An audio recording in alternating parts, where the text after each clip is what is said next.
YouTube. Once again, we're talking college sports in the Deep South, where college football is king. And down in the Deep South, also in East Alabama, where Auburn University rests, they call that place the loveliest village on the plains, and the battle cry is War Eagle. Come on, Fearless and True Gang, let's go ahead and get this comment section active on a very hot Friday afternoon in the Deep South, where we're going to be talking about Auburn football as we normally do on this channel. Go ahead and like the video.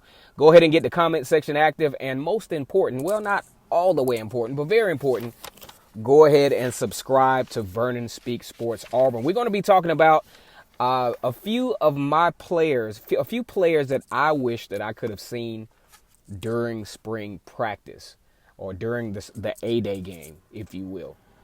Now, a lot of these guys sometimes don't get to make the spring game because, hey, they may have other obligations, which is, in two of the guys' cases, they had track obligations. Also, you may have a situation where there is a minor injury where you don't want to run the risk of furthering that particular injury because, of course, their utilization will be a lot more important in the fall than it will be to strain, say, a thigh or, further separate a shoulder during spring practice when you have summer camps to make that up, especially if you're an experienced player. Also, it could be a situation where the player just has not arrived on campus yet. There are a few players that actually have the benefit of early enrollee, but not all players are as fortunate. So when I think about my top five guys that I really would have liked to have seen in action in the spring game, I would be remiss if I did not mention Mr. Shaun Shivers. Now, Shaun Shivers played a very, very limited role as a running back last season out of Florida.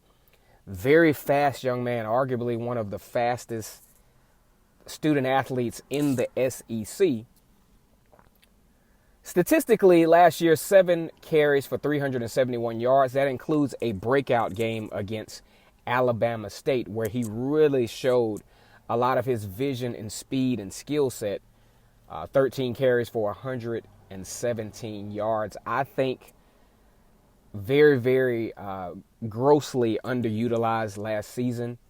I'm not sure if the assessment of talent was, just missed, but I really would have loved to have seen Shaun Shivers touch the football a lot more last season. Obviously, some of his yards were not accounted for because of a great run against Alabama that was called back. As a matter of fact, I didn't see the flag thrown until really Shaun Shivers got to the sideline. That's up for debate. But either way, I think Shaun Shivers is a very impactful player, and it would have really been nice to have seen Shaun Shivers in action in the spring game. Well, one of the reasons why I really wanted to see him was because I want to see what the run-pass option with the quarterbacks that we have in place. I just want to see how he ran the football. I wanted to see how impactful he would have been in the spring game, and then kind of leading to some excitement going into the fall. So big shout out to Shaun Shivers. We will see him back this fall. Very dynamic running back for the Auburn Tigers.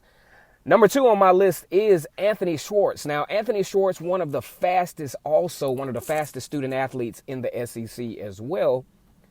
22 receptions for 357 yards. Had a long one against Tennessee where he broke past the safeties and the cornerbacks, and no one on the field was going to catch him once he got loose.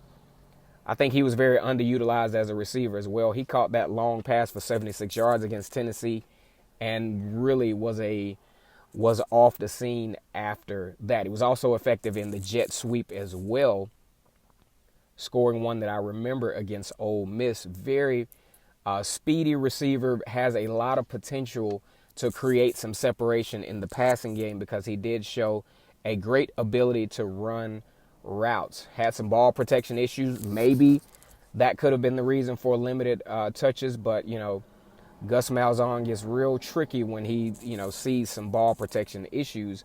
But Anthony Schwartz, in my opinion, is going to be a very, very, very key player to this offense this year, because as a receiver, he has such an ability to create anxiety in the secondary because he's so fast. Once he gets the football, he becomes so dangerous, which really opens up a lot of play calling options for the Auburn Tigers, which I wanted to see in this particular spring game. But of course, Anthony Schwartz has commitments, as well as Sean Shivers, to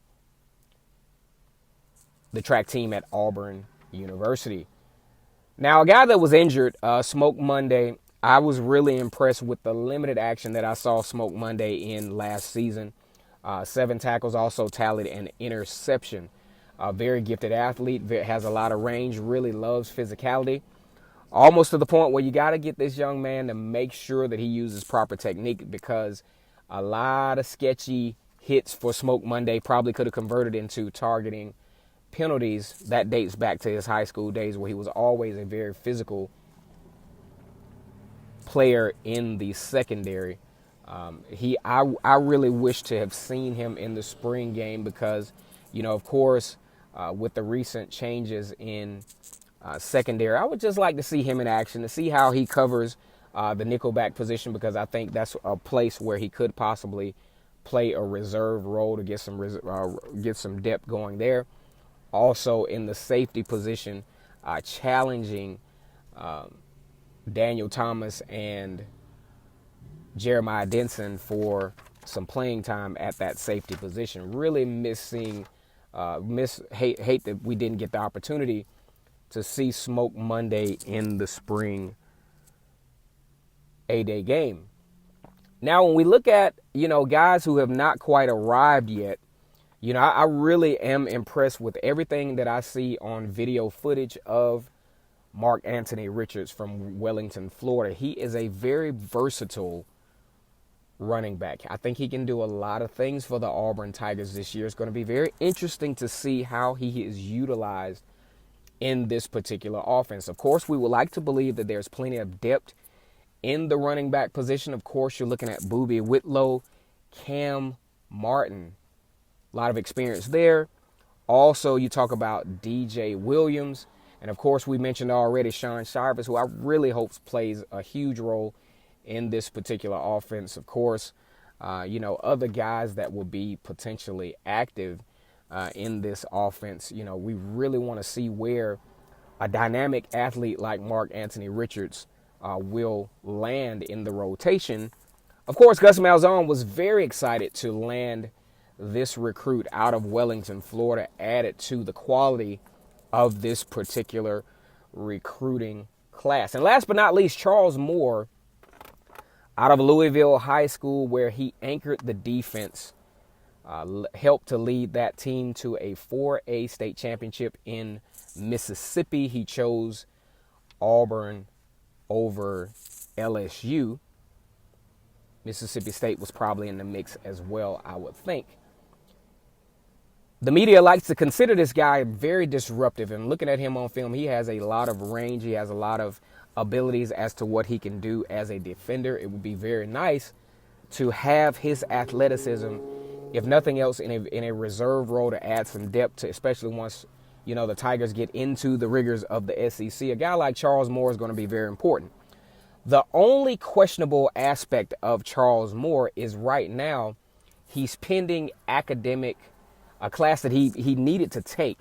There has not been any news as to whether that class has resulted in a good result as far as Charles Moore eligibility with Auburn. It was kind of unique that he did sign a letter of intent for a JUCO as well as with Auburn, which is not non-customary, but it leaves the questioning as to whether he will be eligible for the Tigers this fall. But he really needs to be, because Auburn could use his athleticism and use his physicality at the line of scrimmage. I'll go out on a limb and say at 6'4", he probably could, gain a few more pounds and actually anchor the interior of the defense for the Auburn Tigers. Now, that's my 5 on my list of guys that I really wish that I could have seen during the spring, but didn't get that opportunity. Now, let's go ahead and comment in the comment section. Hell, give me your 5 that you noticed was missing and you might have wanted to see them, or guys that you wanted to see more of in the A-Day game, go ahead and put that in the comment section. Go ahead and like this video. And also, before you leave, go ahead and subscribe to Vernon Speaks Sports Auburn. Click the notification just in case, so you can get notified when I go on, and I go on very often. Until next time, it's K2 the GOAT chiming out for Vernon Speaks Sports Auburn. War Eagle.